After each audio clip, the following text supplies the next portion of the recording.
Hello, and welcome to Marriage Unchained, the art of one flesh, where saving marriages, saving families, and saving souls is the flavor of the day. Now, let's join our host and author of Marriage Unchained, Catholic Alpha Radical, Jerry Jacobs Jr. Welcome to Catholic Alpha Radical Live, where I help you fix your Catholic marriage. I've coached and helped hundreds of men in their marriages, and now I want to help you. Call 313-RADICAL now. That's area code 313-RADICAL, and ask me anything on tough marital issues, such as what to do when she's asked for divorce, what to do when you have a mutual agreement of separation but you didn't want it, what to do when your wife is cold and distant, what to do when your wife is having an affair, what to do when your marriage is bad, boring, lukewarm, and passionless, what to do when you engage in a marital embrace less than once a month, what to do when you sleep in separate bedrooms, what to do when she has left the home with or without the children, what to do when you're divorced but didn't want it. Call 313-RADICAL. That's area code 313-723-4225. That's area code 313-723-4225. Again, call 313-RADICAL right now for answers to intimacy problems, communication problems, prayer and spiritual warfare problems, authentic masculinity problems, aka how to man up. So sit back, relax, take a chill pill, and get ready to rock. But don't duck. Can you feel it? Catholic Alpha Radical coming at you now.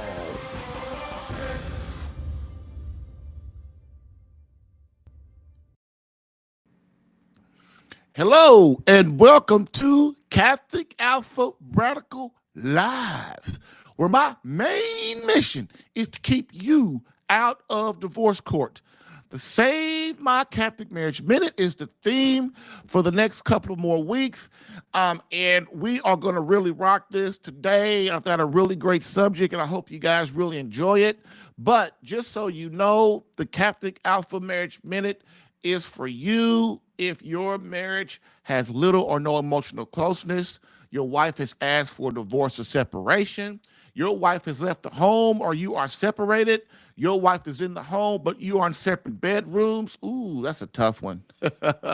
Your marriage is just plain boring or it has no passion. You engage in a marital embrace less than weekly or severe less than once a month. You are divorced but didn't want it. Also, this Save My Catholic Marriage Minute is for you if your marriage is mediocre, it's lackluster, you guys are roommates, just going along, getting along. Please don't stand for this any longer. Do not stand for this. Listen to these clues. Call and ask questions. Be proactive as a man and get help. So, in this 60-second episode, I ask, what are the clues your wife may want a divorce or want to leave you? Okay? Clue number 24, plus live calls answering your marriage in crisis questions. So get in the queue, because I've helped hundreds of men. It's starting to get up to a lot more than that, but well, we'll stay at hundreds right now. And because I've helped them and now I want to help you. So please try your best to embrace what we're talking about on these shows. And then when it gets good, when you have a question that's in your marriage that you really need help solving, call me and I'll help you. It doesn't matter if you are married for 50 years or married for 1 year. Matter of fact, man, I have had the least amount person that I've had that I've talked to in my program. They were married 6 months, and already in marriage crisis. She had already asked for a divorce. She had already moved out. She had already, you know the drill by now. 6 months. So, just think about that. Also, this is good, because if your marriage is lackluster or boring, it just means that you got some work to do. It's not over yet. the main thing, the best advice that I can give you is do not wait until your marriage enters marriage crisis before you open your eyes and see what's going on. That's what this whole series of clues is about. Matter of fact, I did a video on Facebook last year, and I named it the 30 Clues Your Wife May Want to Divorce. Man, it got like 10,000 views. People was watching that, boy, and it's long too. It's not short. It's like 30 minutes. They was watching that video. So that's what made me decide I want to bring this to you and bring this to the podcast, and bring it live. Because it really will help you if you really try. And the main thing is, don't wait until you're in marriage crisis. Don't wait. Don't wait till you're not making love. Don't wait till you're not talking. Don't wait till she's avoiding you. Don't wait until, you guys are in separate bedrooms. Just don't wait. Don't wait till you're not hugging and kissing each other anymore. Be proactive as a man, please, okay? So get in the queue. Get in the queue, man. Call 313-RADICAL. That's 313-723-4225, or you can call on your browser if you want to by calling. It's called the URL is Call In Studio. That's callinstudio.com/radical1. Don't wait. Get in the queue from some resolution to your marriage confusion.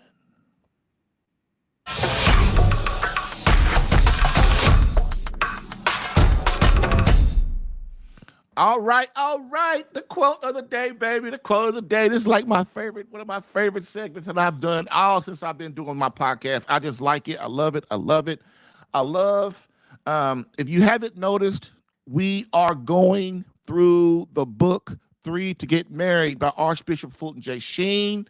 I'm pulling quotes. I'm going page by page because this book is one of the greatest books ever written on marriage. It's a tough read because it's deep.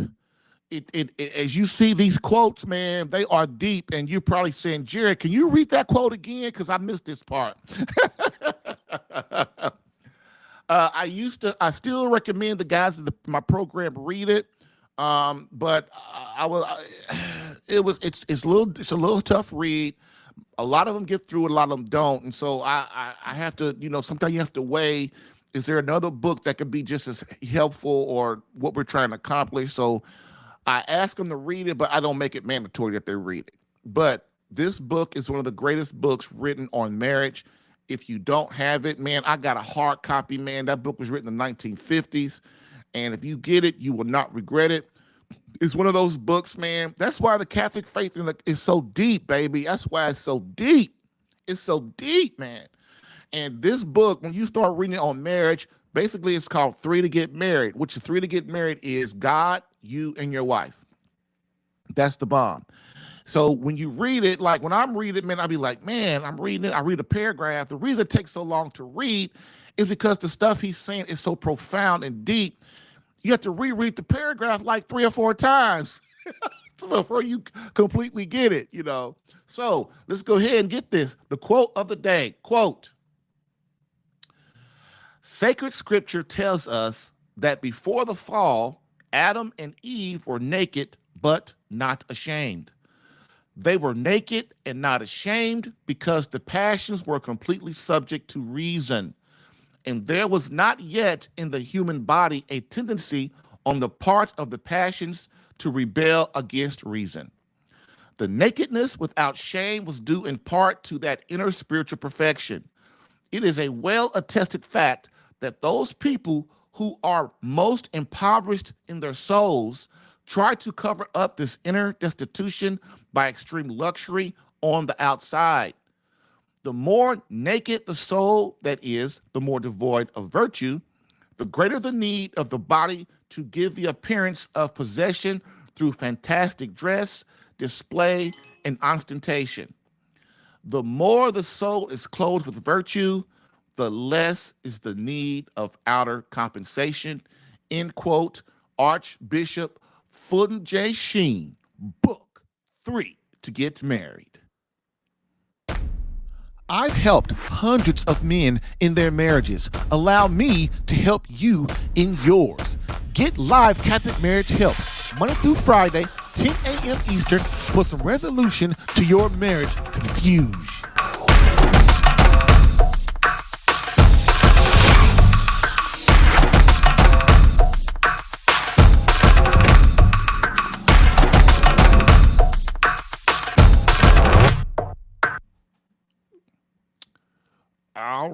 all right. So we are back, and so we're going to hit this question real quick that I've been thinking about. Like, how do we, before we get into, well, this is part of the Save My Catholic Marriage Minute, content, but how to obtain peace in your home as a man. Now, I want to say real quick that you never can have total peace. Why? Because the total peace only comes through the Trinity, only through God, and being with Him in the beatific vision. So, wow, that's why a lot of men feel this hole in their gut that we can't get rid of, because we don't really know where it's at. Those who are atheists and people who don't believe, or people who don't practice the Christian faith the way they're supposed to, they don't understand that. They don't understand that gut, that empty gut that empty feeling in your gut that's always pulling you is what is pulling you towards God, towards the infinite. And so this is why men that are Orthodox Catholic, that really understand their faith and really are in prayer, in deep prayer all the time, every day, they start to understand that hole starts to be filled. The hole can never be completely filled, but the hole can draw you towards God, and He will help you get that peace that inner peace that you're looking for. And also, as Father Ripperker says, it goes with the state of your life too. The state of your life is important. You can't, God doesn't expect you to pray 4 hours a day when, you got to go to work 8 to 12 hours a day. You got a wife and you got children. You got to make love to your wife. You got to give her attention. You can't neglect her. You got to go to your kids' sporting events. You got to go to school. You also have to have, relaxation time, vacations and stuff. So no, but most people don't understand in the faith. The faith is called the state of life. The state of life. So the state of life means God does not expect from you certain things when your vocation is marriage, or your vocation is a priest, or you're single, or you're retired. All these things God has different expectations for you. Okay, but don't get it twisted. You must pray, because St. Thomas Aquinas says, if you do not pray, you will not go to heaven. That's why the Catholic Church is the bomb right there. Because there's no Protestant church that you go to that's going to say that, because they really don't know. And so this is why I tried to teach guys the Catholic faith is the fullness of the Christian faith, the fullness of it, which means what? 2,000 years of tradition. Remember, there's sacred tradition and there's sacred scripture. The problem most people have is they think the Bible is the one and the only thing. Well, that's not true. Christ didn't say that. Christ didn't say, hey, read this book and everything in it is completely what's there. You don't go against it or not. You can't do that, because the Bible wasn't even around for the first 100 years or something. Somebody can comment and let me know that, but I'm not sure. But I know this, that when Christ, the Bible wasn't around when Christ was around. The Bible wasn't, after Christ died, the Bible wasn't around. So that's why you had the church, the apostles. The apostles were the church. And so they created tradition, and tradition is called sacred tradition. And sacred tradition was passed on through the apostles. This is why we've got to understand that the authority structure that Christ set up before He left is so important. And if we don't abide by that, that's why we have so much pain in our lives. People get upset when people like me or other Catholics go, that the Catholic Church is the one true church. We're not saying that because we're trying to be prideful. We're not. We're saying that because we know the truth. The truth is, Christ handed down the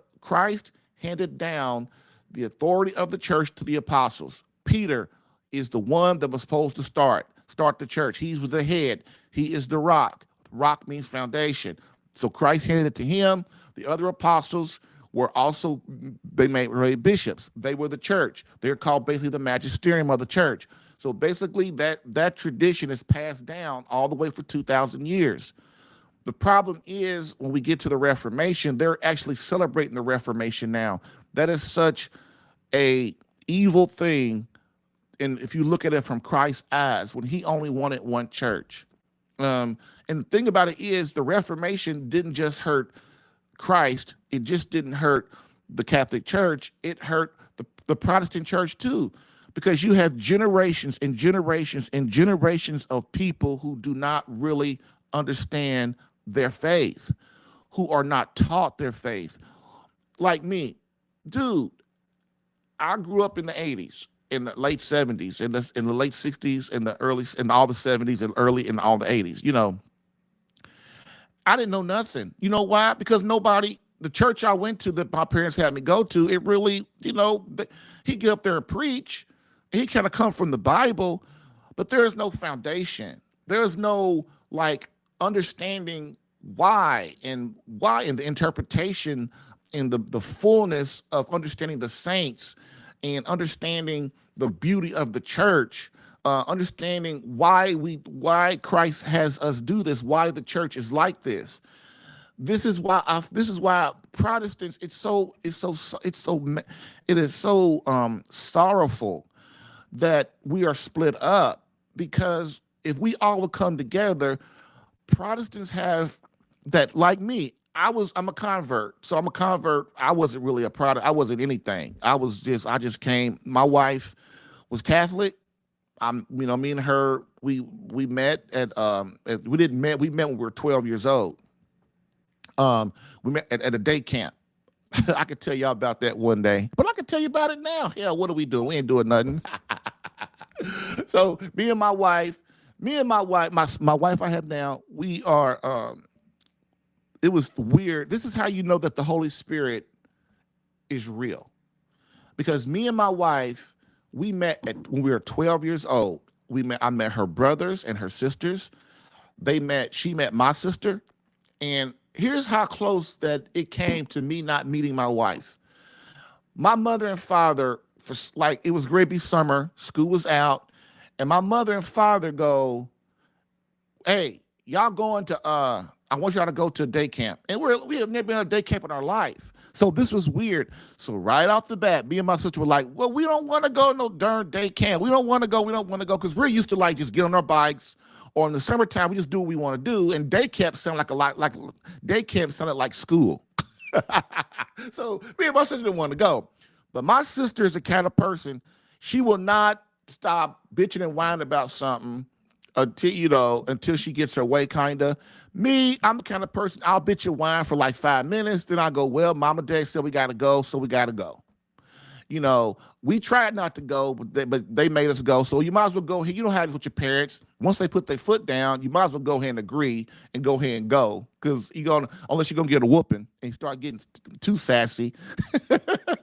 You know, so we went and we, of course, we had the greatest time. We were camping and fishing, and, you know, we met all these new kids, and we was, you know, it was a lake there, a pond, not a lake, but a big, huge pond.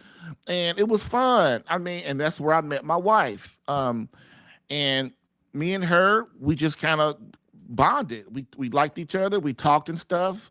And then after that, after the camp was over, me and her stayed in contact with each other. We started dating on and off through high school and grade school and stuff. It was just weird. And then of course, as I went to the military, and so me and her, you know, and I met my first wife, and then that was that. And then my first wife died, and then I was walking through Lafayette Square trying to go to Radio Shack to get, I forgot what I was trying to get. But I'm walking, and here comes this lady running up to me. I'm like, who the heck is this? And 20 years later, basically about 16, 17 years later, it's my wife, who is now 30-something years old.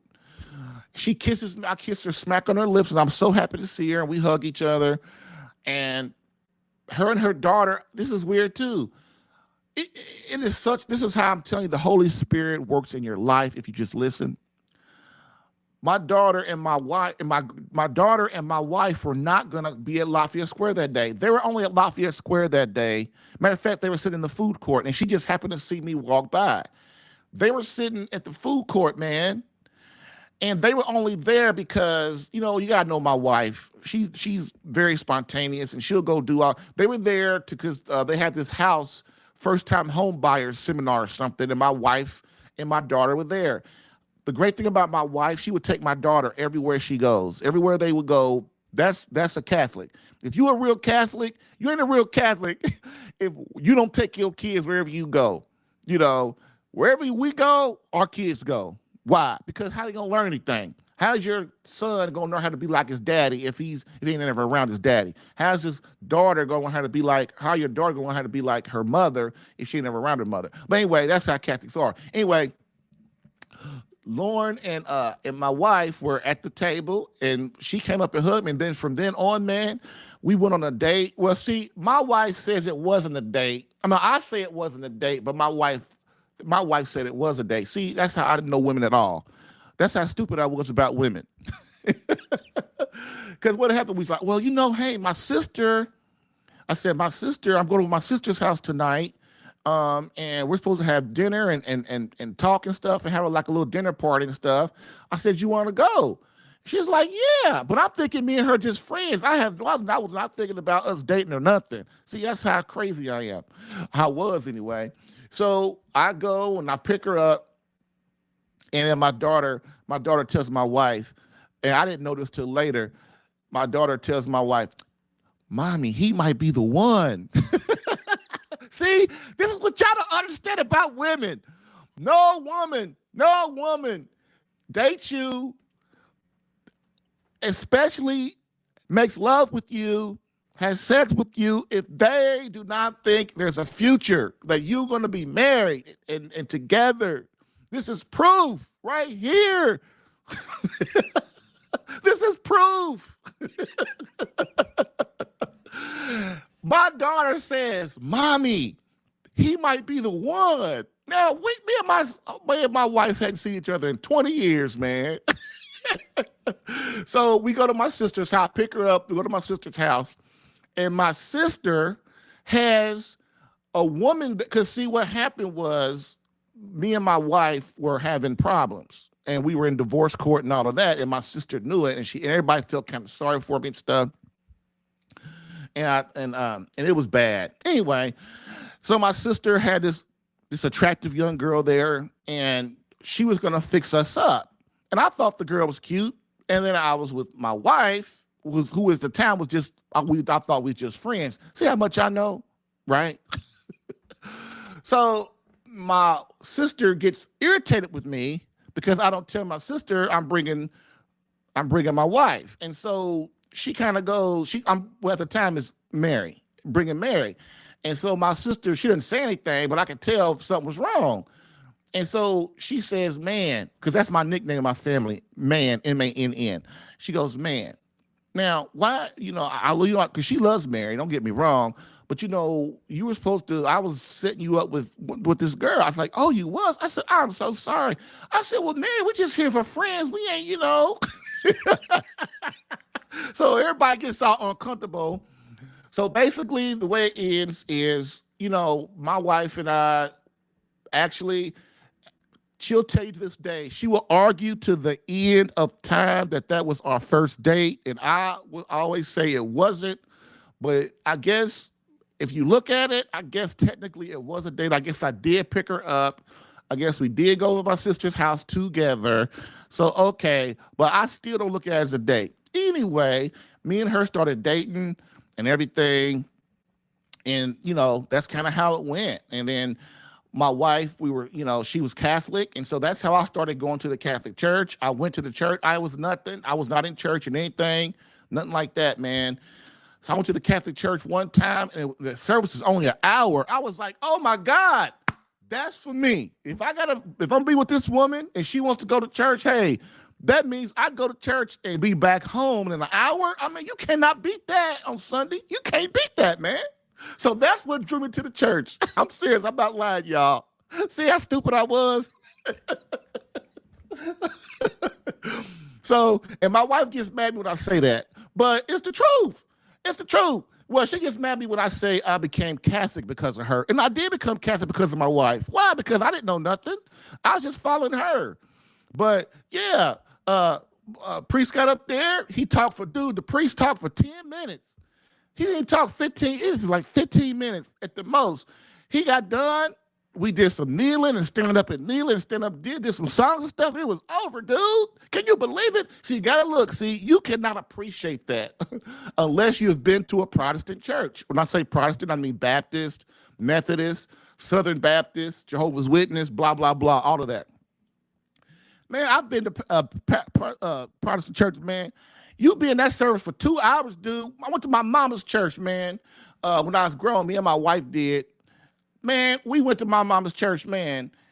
We stood up for an hour praising and worship. Everybody's throwing their hands up and looking out and yelling and screaming in the church and stuff. And I had been going to the Catholic church for a while, and I was looking around like, what the heck wrong with these people? Dude. So finally, after about 45 minutes, I said, Mama, I love you, but I got to sit down. She said, oh, baby, that's okay. You go ahead, you sit down. Dude, and then when we got done, that was just the first hour.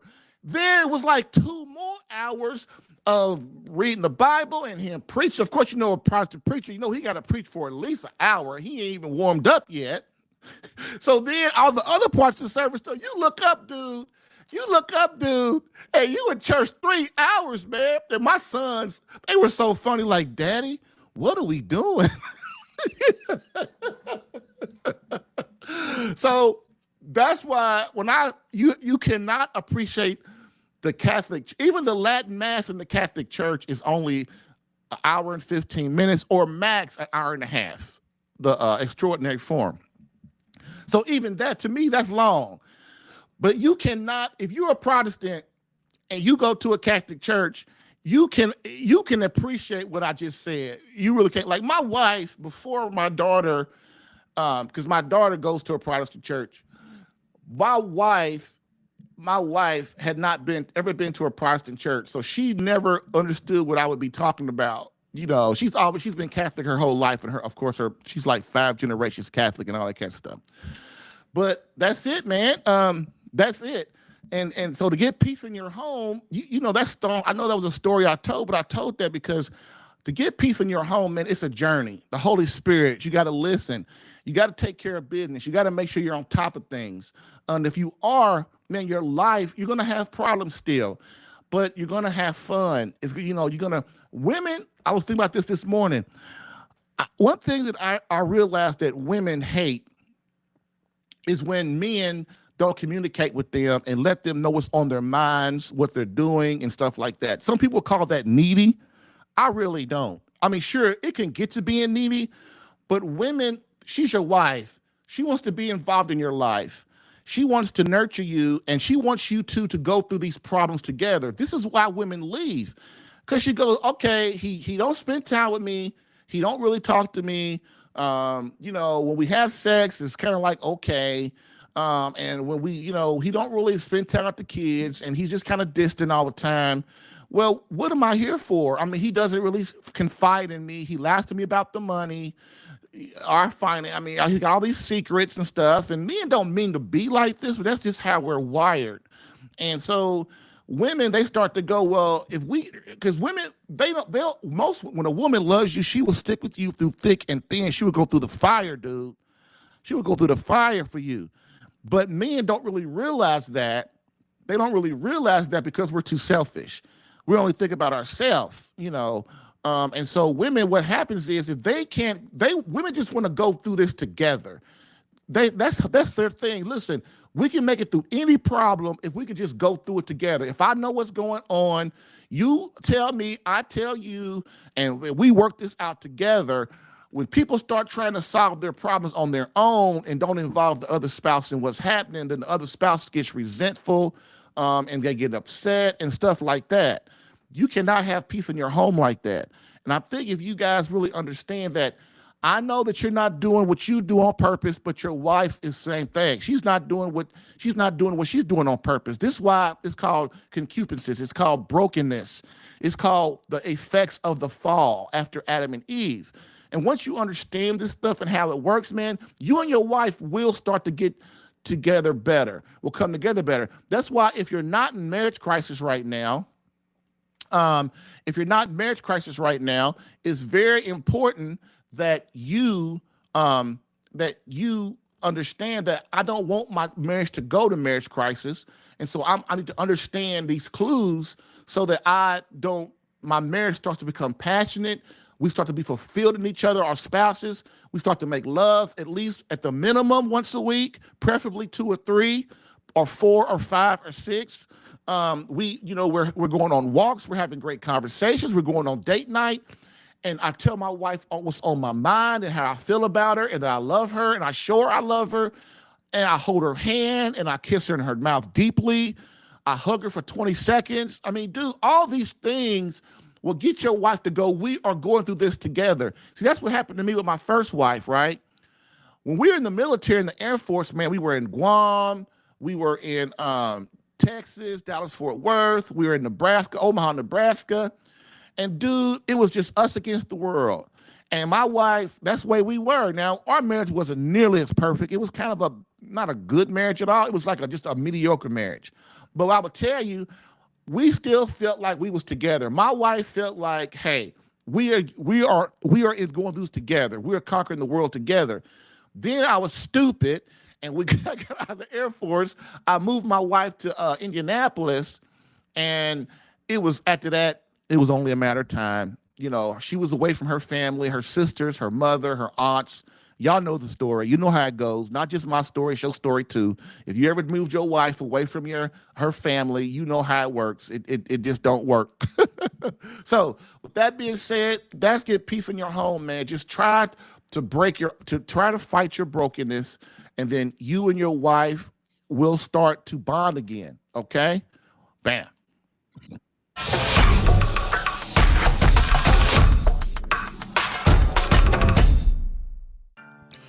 If you're getting value from this podcast and would like more personal marriage help, visit SaveMyCatholicMarriage.com for an opportunity to work with me personally for free. Yes, within 30 days, learn how to become a better husband that attracts your wife back to you. Visit SaveMyCatholicMarriage.com and get a plan tailored specific to your marriage and situation. I've helped hundreds of men in their marriages. Allow me the chance to help you using my personal and gained experience.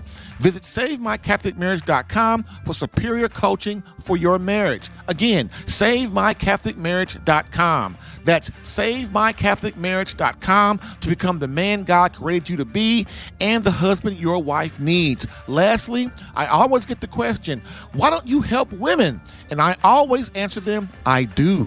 So, for all of you beloved wives out there that want to reignite that feeling of emotional closeness and complete love from your hubby, consider marriage coaching and visit SaveMyCatholicMarriage.com for an improved marriage within 30 days.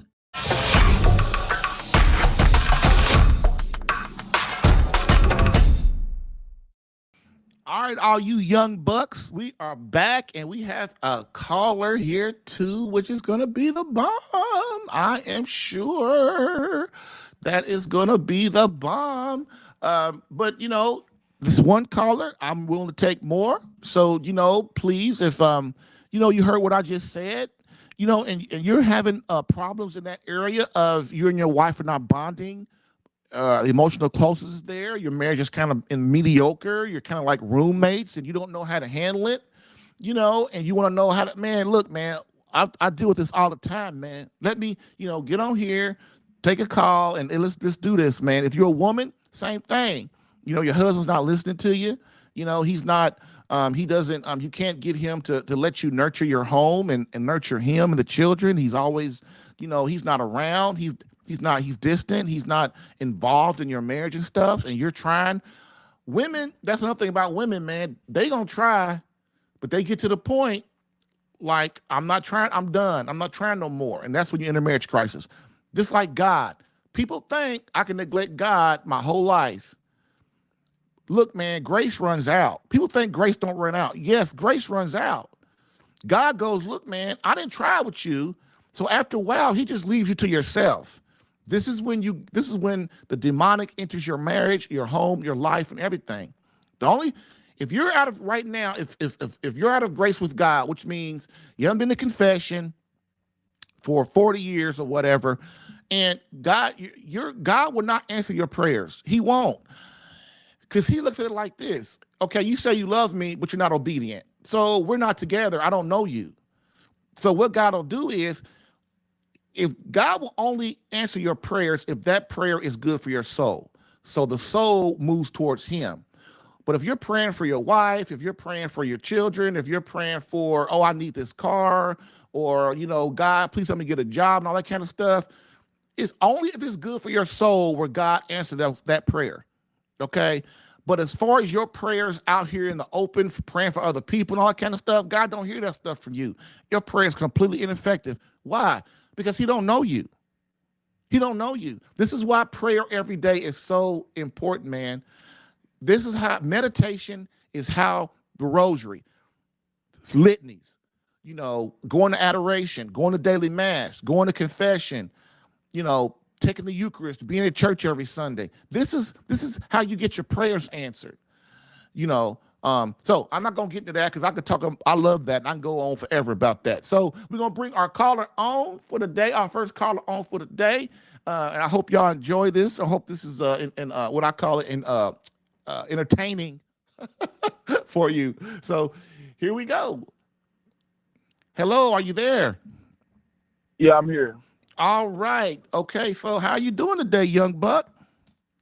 I'm doing all right. I'm just getting my money. Whatever, man. Don't start that.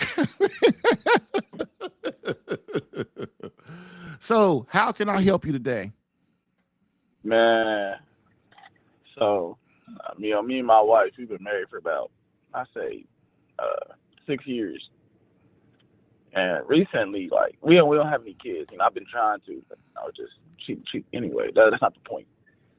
But I've noticed recently, like, she's been getting kind of big, and I just don't know how to tell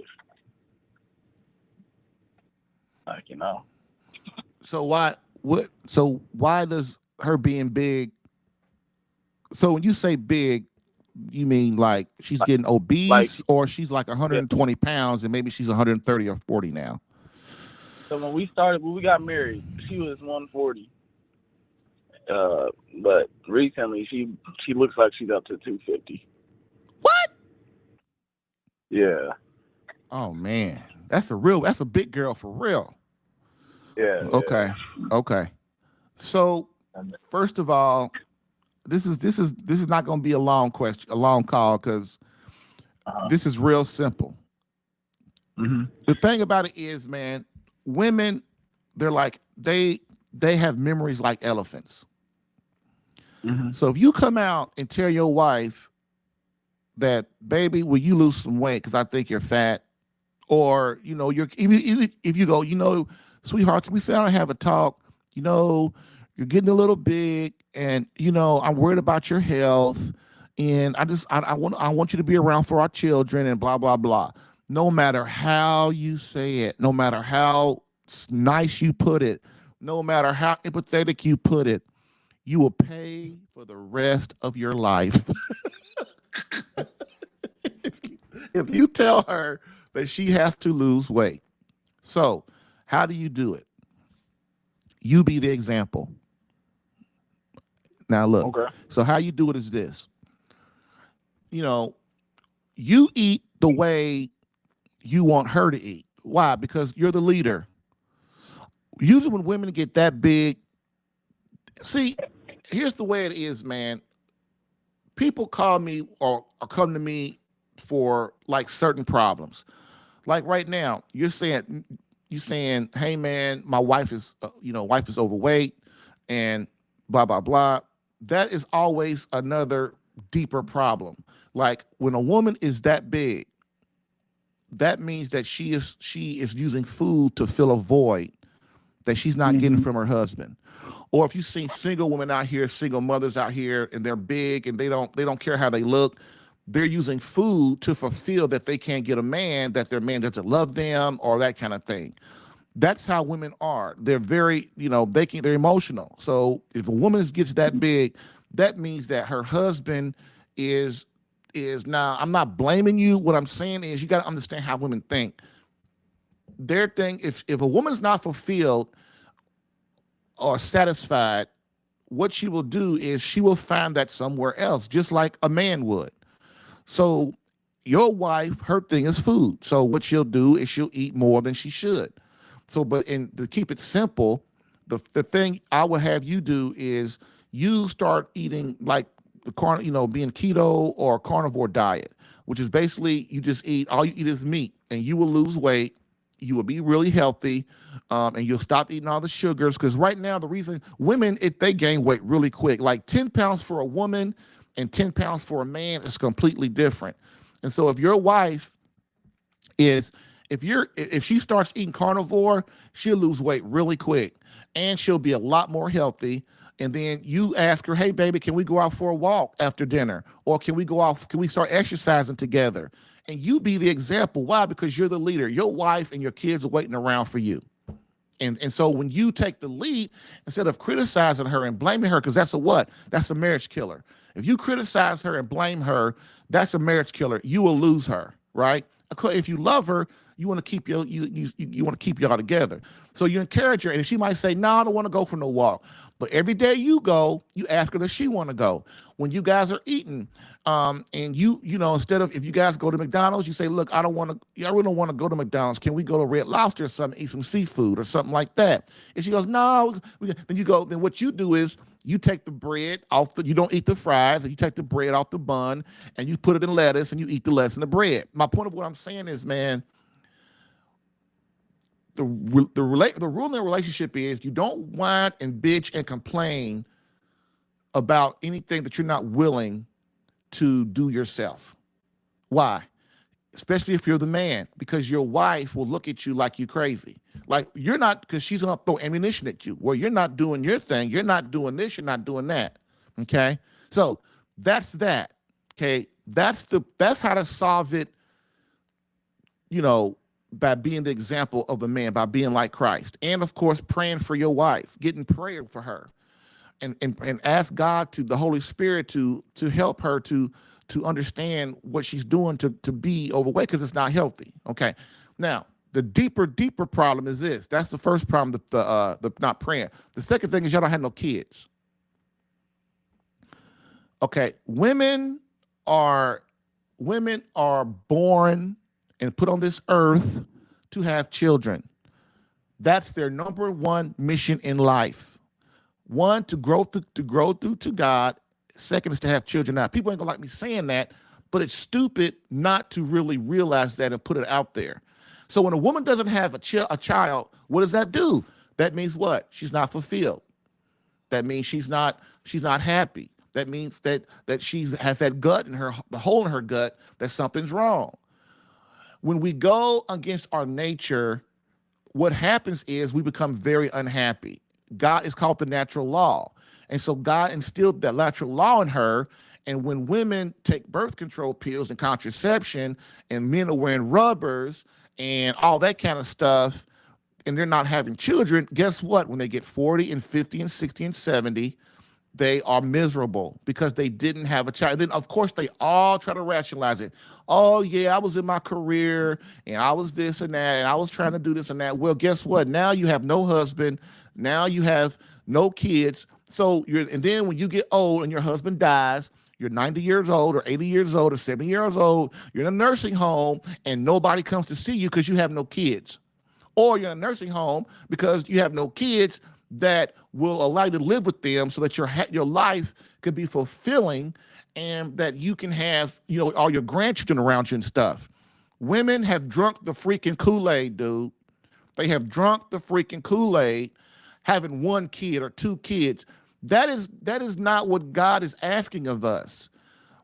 God wants us to have as many children, as many souls sent back to him to be in heaven with him. That is the number one mission of the earth, of the universe.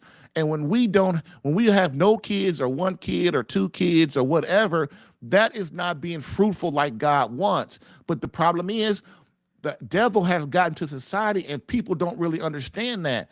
Now, if a person, I'm not talking about people that got all these excuses of why they can't, like they have, the uterus has been, they can't have a baby. Now, something's wrong with their body and they can't have a baby. Or a man has low testosterone, low semen count or something like that. I'm not talking about that.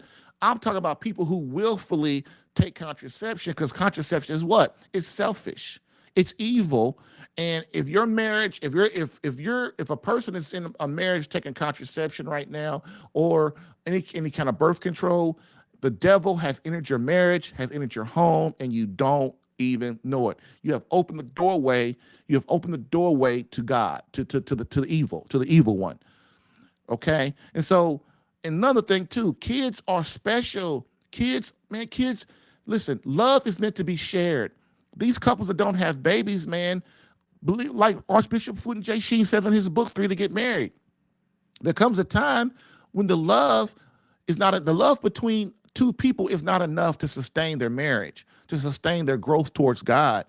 Children, it's called one flesh. God loved Jesus Christ so much, the Son so much, that that love created the Holy Spirit. This is how people must look at their thing about when it comes to having children. Christ and God loved each other so much that their love created the Holy Spirit to create the Trinity. A man and a woman love each other so much that 9 months later, they have another soul, which makes them one flesh. Do you see how it works? You see what I'm saying? Hello? Yeah. Oh, okay. All right. So, Yeah. I mean, I know I gave you a lot, man, but that's how I am. I just don't tell you how to fix the problem. I tell you why that there is a problem. And if you got anything else, or what do you think about what I said? Well, I think it was very informative, and I think that's gonna help, and that answers my question. Okay. All right. Thanks, man. We'll call back next week or call back tomorrow whenever you got another one, because I'm here to help you young bucks. All right. All right. Thank you. Mm-hmm.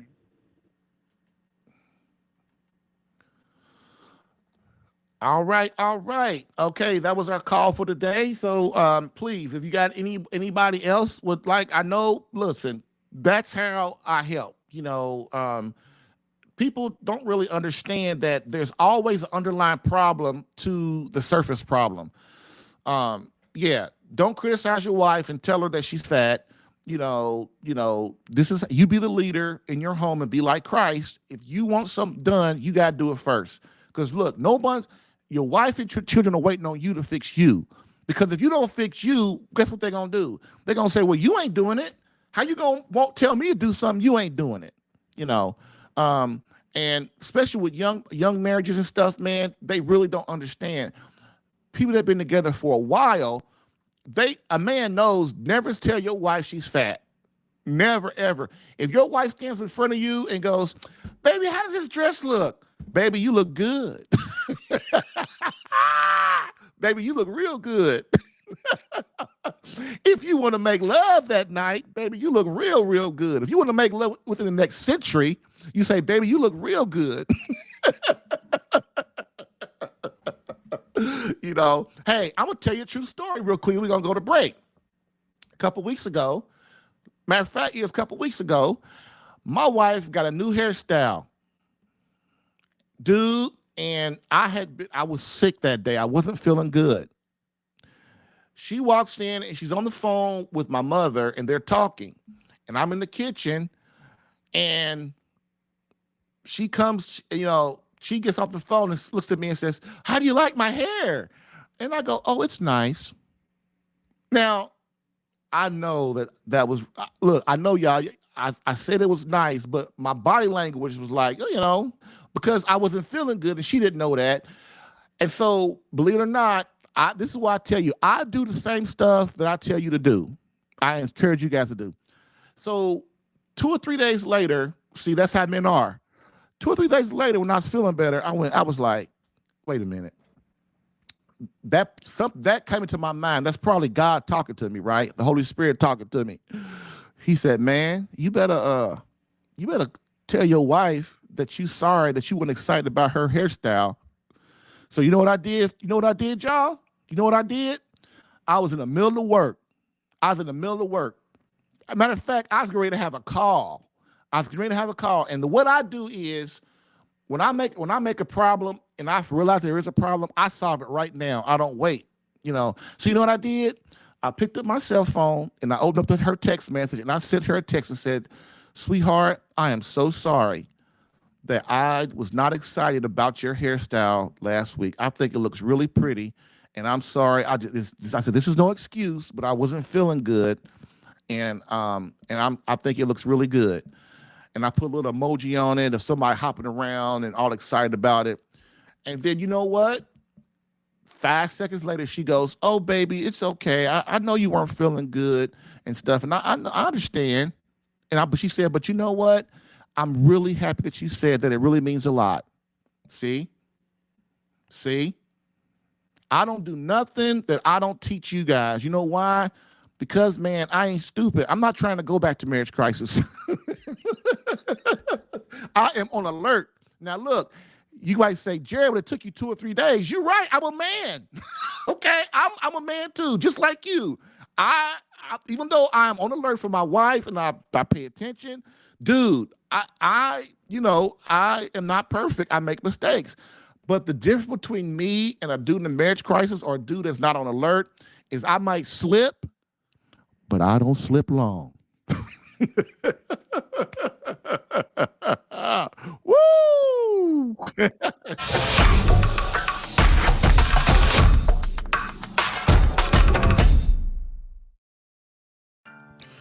If you're getting value from this podcast and would like more personal marriage help, visit SaveMyCatholicMarriage.com for an opportunity to work with me personally for free. Yes, within 30 days, learn how to become a better husband that attracts your wife back to you. Visit SaveMyCatholicMarriage.com and get a plan tailored specific to your marriage and situation. I've helped hundreds of men in their marriages. Allow me the chance to help you using my personal and gained experience. Visit SaveMyCatholicMarriage.com for superior coaching for your marriage. Again, SaveMyCatholicMarriage.com. That's SaveMyCatholicMarriage.com to become the man God created you to be and the husband your wife needs. Lastly, I always get the question, why don't you help women? And I always answer them, I do. So, for all of you beloved wives out there that want to reignite that feeling of emotional closeness and complete love from your hubby, consider marriage coaching and visit SaveMyCatholicMarriage.com for an improved marriage within 30 days. Okay, I'm back. So, to Save My Catholic Marriage Minute, what is the 24th clue that your wife may want a divorce? I want you guys to listen to this, embrace what I'm saying, evaluate yourself, don't punk out, look in the mirror, make sure this stuff ain't going on. If it is going on, figure out a way to get out of it. Okay, so let's talk about this. Let's go over the first 23 first, okay, before we do 24. So number 1, does she seem distant? Number 2, is she spending more time with single friends? Number 3, does she seem uninterested in the marital embrace? Number 4 of the reasons that your wife may want a divorce, is she still as supportive as she used to be? Is she still as loving as she used to be? Number 6, does she go out to clubs and events without you? Does she take longer to answer your text or phone messages? Has her conversation with you become very short and to the point? Has the bickering increased? Has the arguing increased? Number 11, has she started putting the kids above you? Number 12, has she started putting her friends or siblings above you? Have you stopped going to mass and entering the spiritual battle daily? Does she seem unusually depressed or unhappy? Do you make love less than once per week? Number 16, do you make love less than once per month, which means you are in a sexist marriage? Number 17, has she lost weight for no apparent reason? Has she started getting her hair done more often for no apparent reason? Lately, does she dress nicer or more provocative? Are you beating her home when before she was already home? Number 21, she blames you for everything wrong in the marriage. Number 22, you just can't seem to make her laugh anymore. Number 23, her phone is now hidden and locked. So, what is the number 24 reason that your wife may want a divorce? Drum roll, please.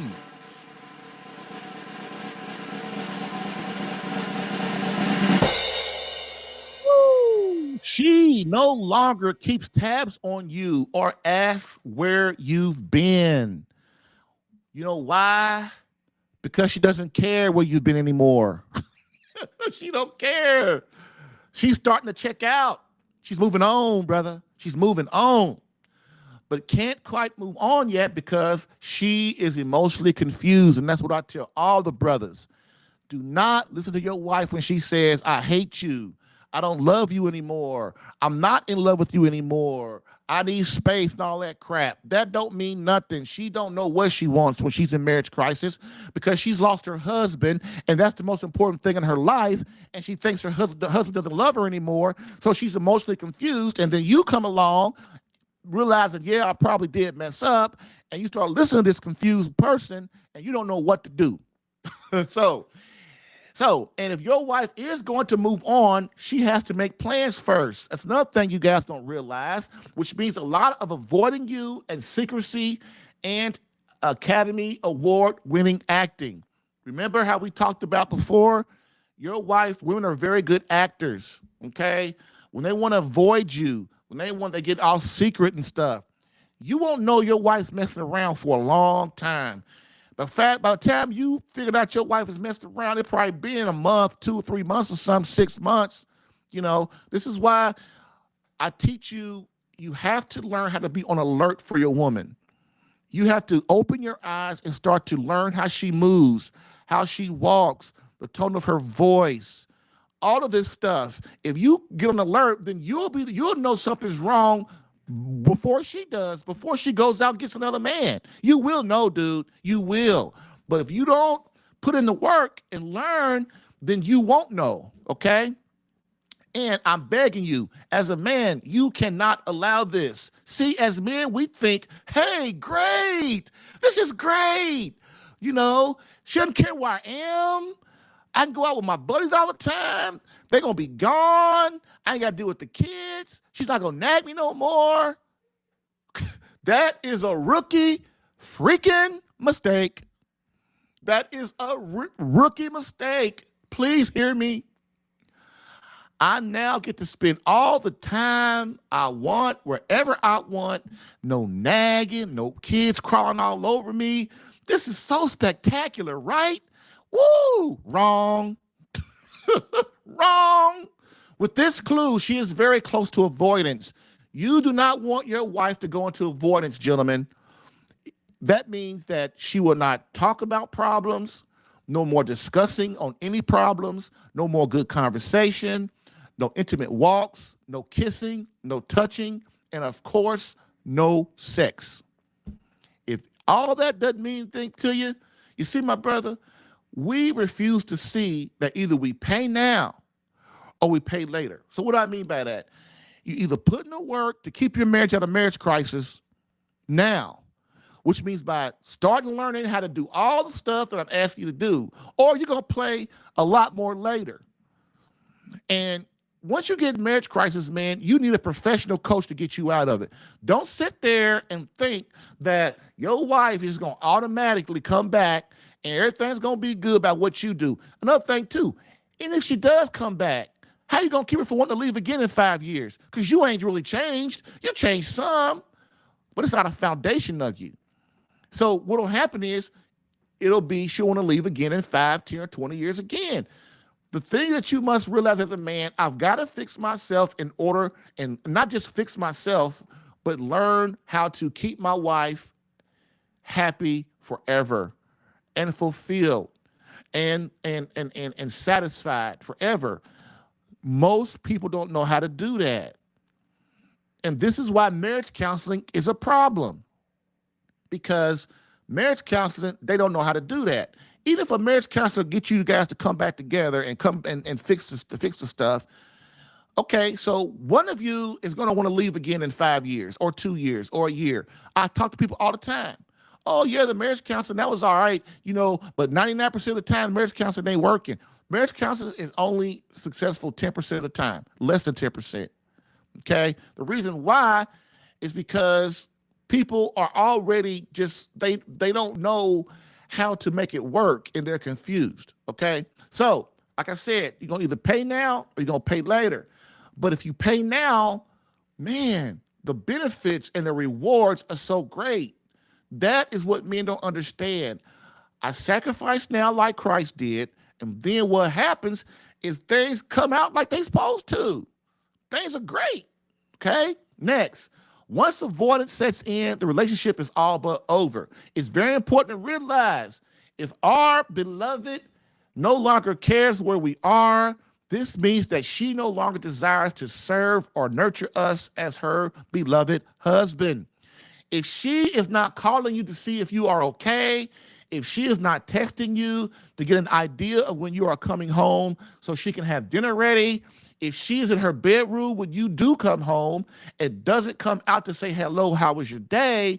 You are in serious trouble. I must beg you to see this for what it is. The problem is couples, married couples, wives and husbands get too comfortable with each other. You get too comfortable. This is why people who shack up, they don't last, even when they get married. Because why? First of all, they ain't got no commitment. See, the man using your butt up if you're a woman, dude, there's no benefits to a shack up for the woman. There's none. Zero, zilch. The man gets all the benefits. First of all, the man is using up your beauty. He's using up your vitality as a woman, and he's wasting your time. If a man's not asking you to marry him, he don't really love you. He really don't. He really don't. He's just trying to have a good time. As long as you give it to me, we can be good. We can be cool. Women have no time. Why? Because women, their beauty and vitality and their being able to conceive a baby, all that stuff comes and goes quick. Look at your wife. 5 years ago, she was beautiful. Now she still is beautiful, but she got some wrinkles, right? A little wrinkle here. She gained a few pounds. That's how it works. It's not bad against the woman. It's just that women and then men, what do we do? As we get older, we get more distinguished. We get more handsome. Look at John Elway, Peyton Manning. Man, when them dudes you see John Elway, John Elway, if you don't know, guys, he was the NFL quarterback for the Broncos. That boy was ugly when he was in college, wasn't he? And we say, but man, look at that dude now. Peyton Manning too. They have become distinguished and handsome men. You know why? Because time is better on men than is women. Women, that's why if a woman allows a dude to live with her and use her body up for a year, 2 years, 5 years, 10 years. I know a woman one time, she was living with a guy for 12 years and he still ain't asked her to marry him. Still ain't. You know why? Because men get comfortable. We get comfortable. This is why you can't have women in the church. In the Catholic Church, there's no such thing as women being a priest. Why? You know why? Because then the men really wouldn't do nothing. You have to trust God. Think about it. I'll go to all the Protestant churches, especially the churches that have women as pastors. The women are doing everything, and the men ain't doing nothing. You know why? Because men go, well, if she go ahead, girl, go ahead and do it. You don't need me. Men only stand up and do something if they feel they're needed. This is why God said, man, no girls on the altar, no women on the altar. There's got to be men and boys up there. You know why? Because if you don't, men ain't going to do a damn thing. We're going to sit back and just let the girls do everything. That is not what Christ wants. That's why Christ came here as a man, to show us what we're supposed to be doing. And what do if we don't? That's why you're not being a man. If you come home, you go to work every day, you come home, eat, kick the dog, kiss your wife, maybe have a little sex, watch TV, eat, and go to bed. You are not contributing to society. You're not. But that's what men do if we don't make them do nothing. That's why you can't have women priests, because men will not do nothing, and the church will really go down. If you have all women priests, let's say we do what these crazy modernists want us to do, and we have all women priests, guess what? Would be no men in there. You think the Catholic Church is bad now, or your Protestant church is bad now? The women will do everything, and all the men will leave. This country is not going to, the church is nothing without men. Just like the church is nothing without women. Just like a home is nothing without the father, and the home is nothing without the wife. It's the truth, man. God knows what he's doing, y'all. God knows what he's doing if we just stop trying to be selfish and think about what's the best for everybody, not just our own selfish self, okay? So I beg you to see this for what it is. It is not your time to screw off when your wife when your wife is doing this stuff. If she doesn't care where you are, if she stopped caring about what you're doing, this is not your time to screw off and have so-called fun, but to get your head in the game. And what is the game? The game is the battle between you and Satan. Meaning, are you going to battle for him, for your relationship with God, for your marriage, for your wife, for your children? And if you have anything left, the battle for your very soul. Bam. Let's talk about your Catholic marriage problems. Weekdays, 10 a.m. Eastern. Live streamed on the Catholic Alpha Radical Facebook page and CatholicAlpha.com. All right. We are done for the day. I get a little passionate right there because I'm passionate about what I'm doing, and I hope you guys understand and like this discussion today. And I liked our caller. It's very important that you try your best to hear and see what's going on and to analyze yourself so that you can fix your marriage and your relationship with God and relationship with your children. Believe it or not, that all rolls together. So, as we always do, we end with a quote from Pope Benedict XVI. Quote, "Society offers you comfort, but you weren't made for comfort. You were made for greatness. So go forth, Christian soldier. The spiritual fight is upon you. Fast, pray, and prepare for battle."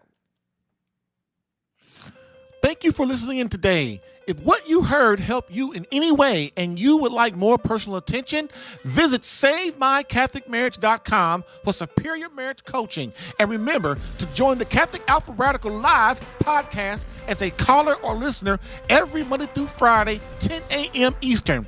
To join as a caller, dial area code 313-RADICAL. To join as a listener or view the live stream, visit the Catholic Alpha Radical Live Facebook page or visit CatholicAlpha.com for Catholic marriage help that actually works. Bam.